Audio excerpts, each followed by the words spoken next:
welcome to everyone. We're thrilled to be hosting this event to introduce Sir Andrew Witty's rather brilliant and thoughtful report. Ahead of that, I've been asked to just introduce the National Centre for Universities and Business because it's relatively new and it's just worth sharing with you what we are and how we're fitting into this post-Witty landscape.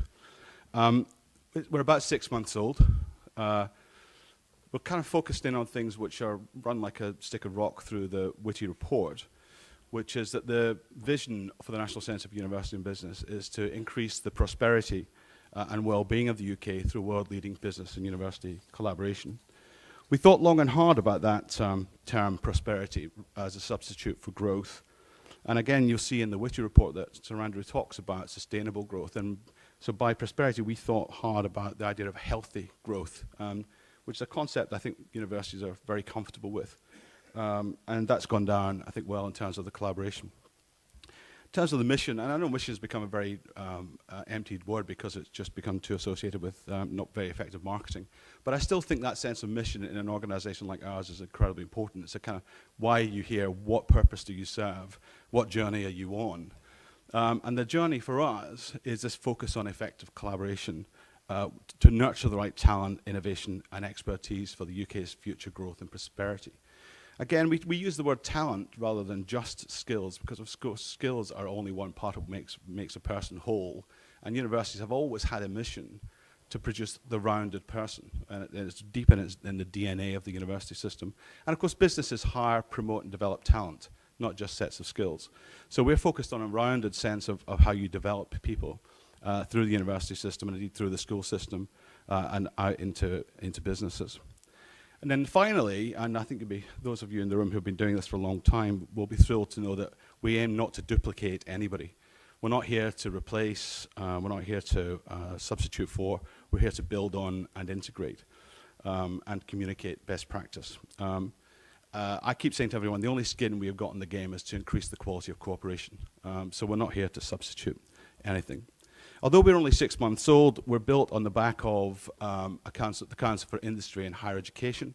The CIHE has been around for about 25 years, and it was always a leadership network of senior business leaders, very unfortunately focused in on London mainly, and vice chancellors across the country.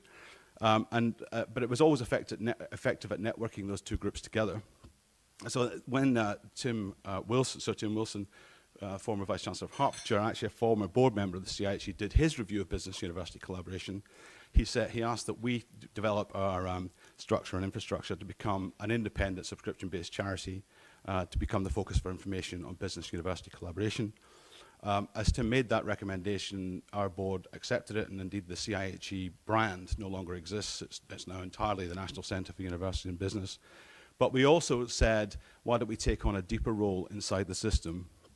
And we discussed this with our colleagues in this building, and David Willits and Biz came out with the following sentence, which was, the Centre will focus on strengthening the strategic partnership between universities and businesses with a view to driving economic growth and recovery. We are funded in a very Witty-like way, because it's very cross-institutional. All the 4 funding councils are contributors, as are the TSB and the research councils. We're currently funded by 32 major corporates, and that's growing rapidly. And what's different from the old CIHE is we've opened up the membership to any university who wishes to join, and currently that's 42 and growing. And if any universities wish to join, catch me afterwards. What are we doing? Well, there are 5 pillars of our activity. The first one is clearly high-quality analysis, and again, you find that in the report time and time again. Where's the data? How do we understand it? So we'll be working with the whole system to produce data that we all trust and an interpretation of that data that makes sense to everybody, as opposed to just single parts of the system. And one of the things we've been asked to do by the funding councils is to produce an annual state of the relationship report about the health of the partnership between business and universities, which we're currently working on. There is no substitute for great stories. I've spent 25 years in the media running media businesses. And you can tell a great story in a 2-minute film, sometimes a great deal better than you can tell in a 500-word article or indeed an 800-word document. So we're trying to develop best practice case studies that are very media rich, 2 or 3 minute long, YouTube generation. But the key thing off the back of each of them is that there has to be a payoff for a small company. If you want to be successful, these stories say, then if you collaborate with universities like this, then you can be successful. And we've got lots of businesses and universities placing these success stories on our websites, and they will grow over time. The third element, I find personally and intellectually the most stimulating, challenging, and difficult, which is brokerage services. In my deep and distant youth, about 10 years ago, I was chairman of a dating company, which fortunately folded after a year, so I didn't have any embarrassment on my CV too much. And I learned a great deal about how dating companies have moved from paper and phone-based systems onto online and algorithm-based systems. And it's a very interesting challenge for our collective system. In the report, it talks about the use of online to develop these platforms. And of course, if you're trying to bring together tens of thousands of companies and tens of thousands of academics, we need to figure out how this brokerage system can work, how the single point of entry in universities can be a single point of entry for businesses into the overall system.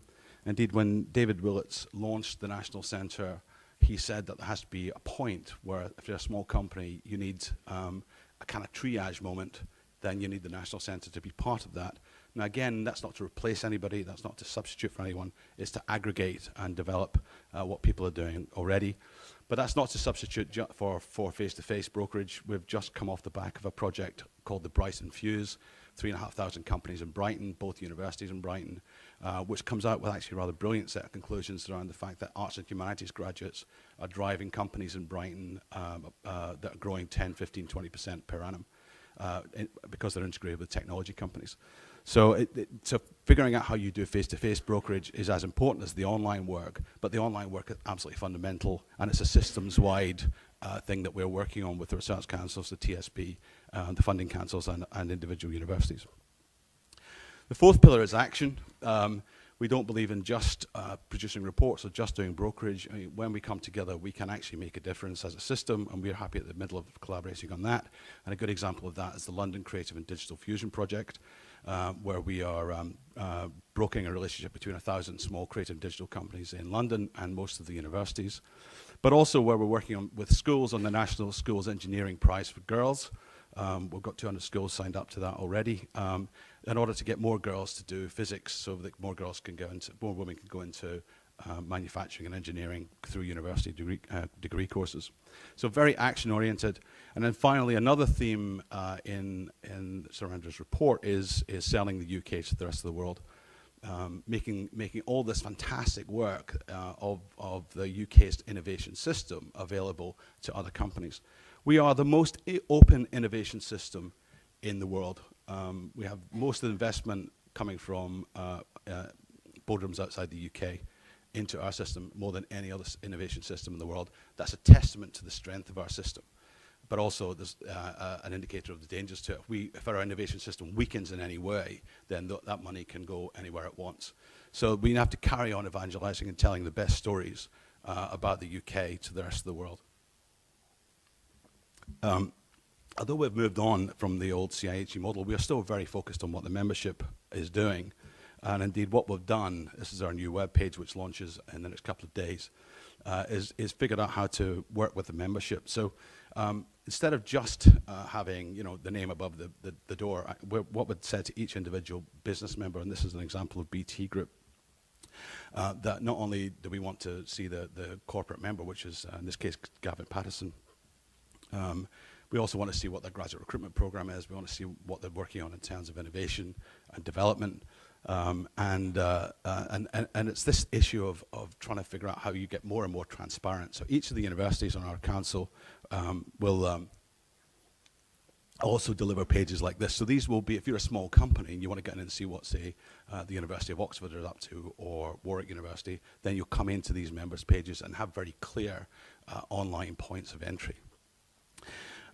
That's the core of the issue for us on the innovation side. On the talent side, we're very focused on trying to get quality work experience for undergraduates across the piece. We've been working very hard with colleagues on, again, on these matching services. If you think about it, we've willed into existence a mass higher education system of 500,000 students a year starting, but we don't have a mass brokerage system that gets those students into quality work experience. And so we've been developing an online platform with others, again, in the system to figure out how can we kite mark the quality work experience with others so that it's a work experience that's relevant to your education, it's a work experience that's relevant to your student life, and something you can carry on into a job application. There's a lot of very, very good research coming out of universities that say that if you are if you've got a touch point with a business in your first, second year as an undergraduate, you're much more likely to get a job. And I think systemically we've got to try and figure that one out. So those are the pillars that we're working on. I think a lot of the focus will be both online and offline. And I'm still here, and Vince is 5 minutes late. So so I've got to take a strategic decision about whether to carry on talking or whether to go to Sir Andrew. I'll give it 2 more minutes. Any questions? No? Please? Okay. What else are we working on? Oh, there's a question.